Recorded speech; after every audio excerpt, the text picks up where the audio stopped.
Quando surge família Palmeiras, ligada aqui no nosso canal Verdão Info. Hoje, infelizmente, é dia da gente falar de uma eliminação do Palmeiras. Aconteceu nas quartas de final do Campeonato Paulista Sub-17. Perdemos para o Corinthians nos pênaltis, exatamente. Pouco depois da gente eliminar o nosso maior rival no Campeonato Brasileiro Sub-17, né?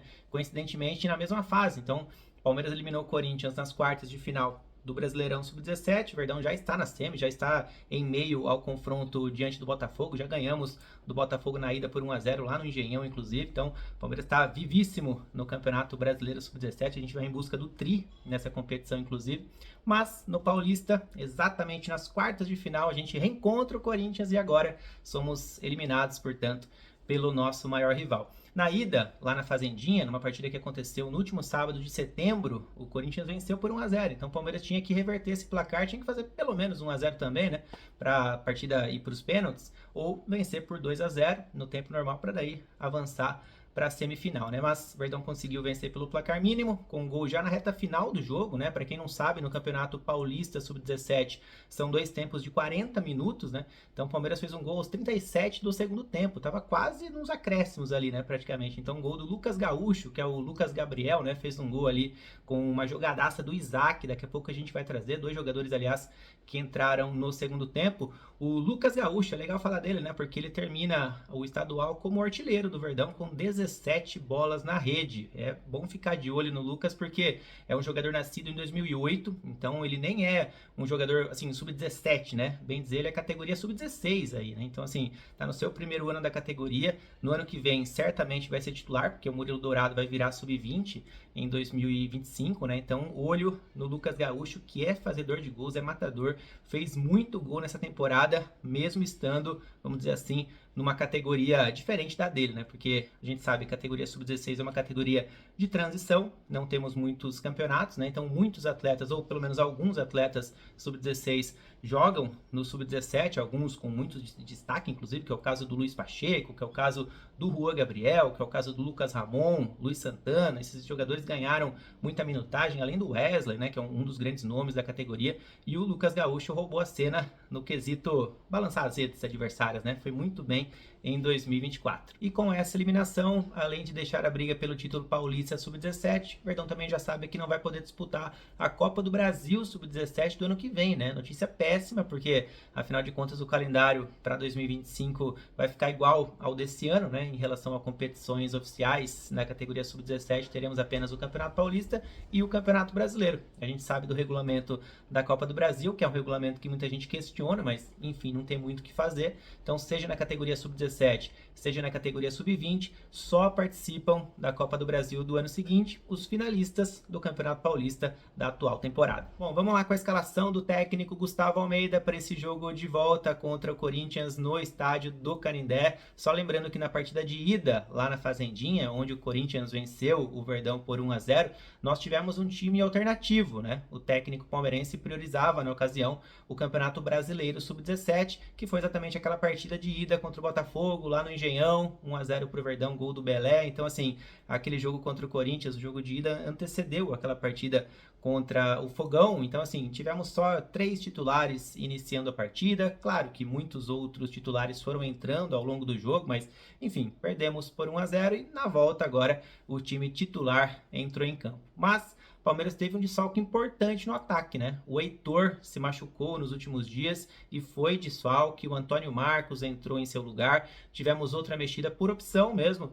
do técnico Gustavo Almeida. Então o Luiz Santana saiu do time, né? Um lateral esquerdo, na verdade ele é zagueiro de origem, mas estava atuando como lateral esquerdo. E aí entrou um lateral de fato, que foi o Marcos Vinícius. No mais, time completo, pelo menos que vinha jogando, né? Então, no gol, Cauã Lima, na lateral direita, o Luiz Saboia, na esquerda, portanto, Marcos Vinícius, na zaga, o capitão do time, João Paulo, jogou ao lado do Lucas Ramon, no meio, Jorginey ao lado do Matheus Cândido, e aqui cabe uma observação e até um meia-culpa, porque eu tinha falado no vídeo passado que provavelmente Juan Gabriel e Luiz Pacheco voltariam para esse jogo contra o Corinthians, mas na verdade eles seguem com a seleção brasileira sub-16. Na ocasião tinha acabado o período de preparação, mas eles estavam se preparando exatamente para o sul-americano da categoria, né?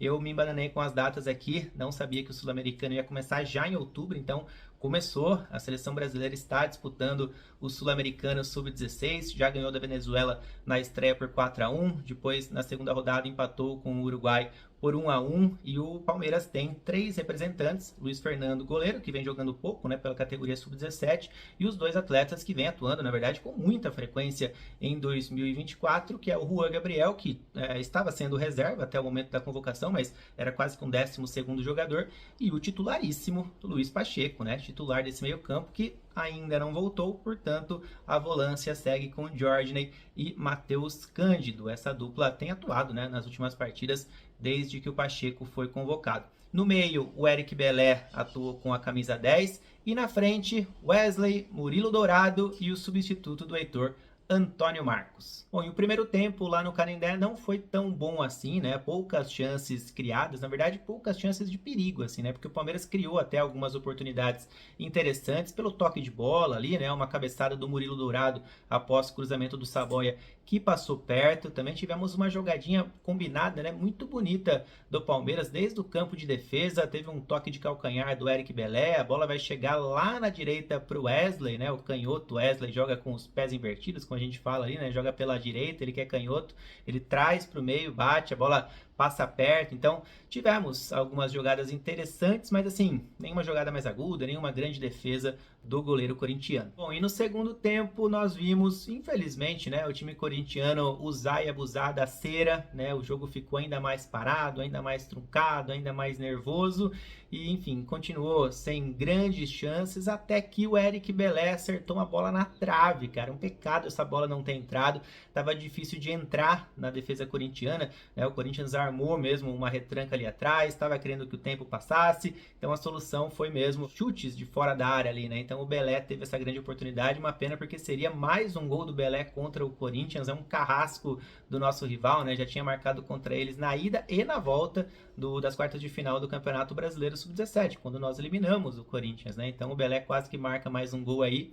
E, enfim, até que o Palmeiras foi martelando, né? E chegou ao gol aos 37 do segundo tempo. Já falei no começo do vídeo, o segundo tempo iria até os 40, mais acréscimos, né? Mas o gol do Palmeiras foi aos 37. Então, uma jogadaça do Isaac, que entrou no segundo tempo, canhotinho, cortou, trouxe para a esquerda, e cruzamento na cabeça do Lucas Gabriel, que é o Lucas Gaúcho, mais um que entrou na segunda etapa, artilheiro do Verdão no estadual, marcou esse gol, e aí o time palmeirense extravasou, né? Era o gol que levava a partida para os pênaltis. Mas essa partida quase que não vai para os pênaltis, viu? Porque durante os acréscimos, e aqui vale lembrar que o juiz deu um tempo considerável de acréscimos, como tinha que ser, foram 6 minutos, mas acho que poderia ter sido até mais, mas durante os acréscimos, o Dieguinho, canhoto, meia do Corinthians, acertou o travessão, ó, o chute de longe, quase que faz um golaço, quase que classifica o Corinthians no tempo normal, evitando, portanto, os pênaltis. O Palmeiras deu sorte nesse lance. Coloquei esse lance, inclusive, em câmera lenta para ver se o Cauã, goleiro palmeirense, desvia essa bola, mas não deu para ter essa percepção exata. Enfim, fato é que terminou mesmo 1-0 para o Palmeiras. Devolvemos o placar que o Corinthians construiu na ida lá na Fazendinha, e a partida, portanto, foi para as penalidades. Vamos assistir aqui os pênaltis junto comigo. Bora lá. E como o futebol é cruel de vez em quando, né? Justamente Eric Belé quem desperdiçou a primeira cobrança, ele que vinha sendo um dos principais jogadores do Palmeiras nas últimas partidas. Aí o Guinegão bateu pro Corinthians e marcou, depois foi o Jorginho quem bateu pro Palmeiras e marcou também, daí pra frente todo mundo com o pé bem calibrado, né? Rodrigão, do lado corintiano, deslocou o Cauã Lima, quem bateu do lado palmeirense agora foi o Luiz Saboia, bateu muito bem. O LC do Corinthians tomou a distância ali, conseguiu vencer o Cauã Lima por pouco, né? Esse pênalti quase que o Cauã pega, ele que é um especialista, né? Depois o Wesley foi lá, bateu forte no canto e marcou o seu gol também. Luiz Fernando, atacante corintiano, bateu bem demais, aliás, corintianos batendo muito bem, né? Lances difíceis para o Cauã.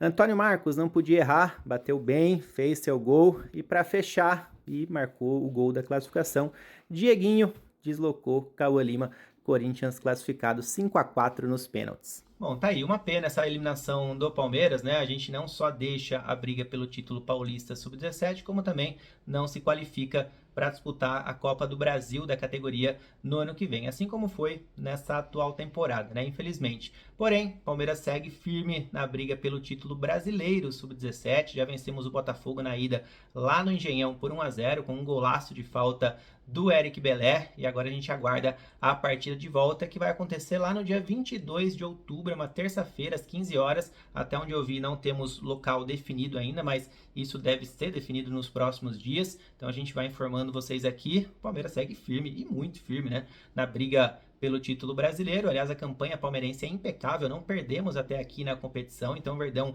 é sim o grande favorito, até porque já fez o placar na ida fora de casa contra o Botafogo, né? E na final vai pegar ou Santos ou Fluminense. Claro que precisamos fazer o dever de casa contra o Fogão, né? A gente vai em busca do terceiro título brasileiro na categoria sub-17 consecutivo, hein? Então a gente vai ficando por aqui. Se gostou do vídeo, deixa o like aqui embaixo, já compartilha com aquele seu amigo que gosta de categoria de base e comenta aqui o que vocês acharam desse último jogo aí, eliminação do Palmeiras diante do rival. E seja membro do canal, fortaleça o nosso trabalho aqui no nosso canal Verdão Info, para você que acompanha o nosso canal por vários e vários anos, desde 2018, trazendo categorias de base aqui e muito assunto, né, sobre as nossas crias da academia, para quem quiser colaborar e fortalecer o nosso trabalho e, claro, receber informações exclusivas diariamente sobre os nossos garotos. Fechou?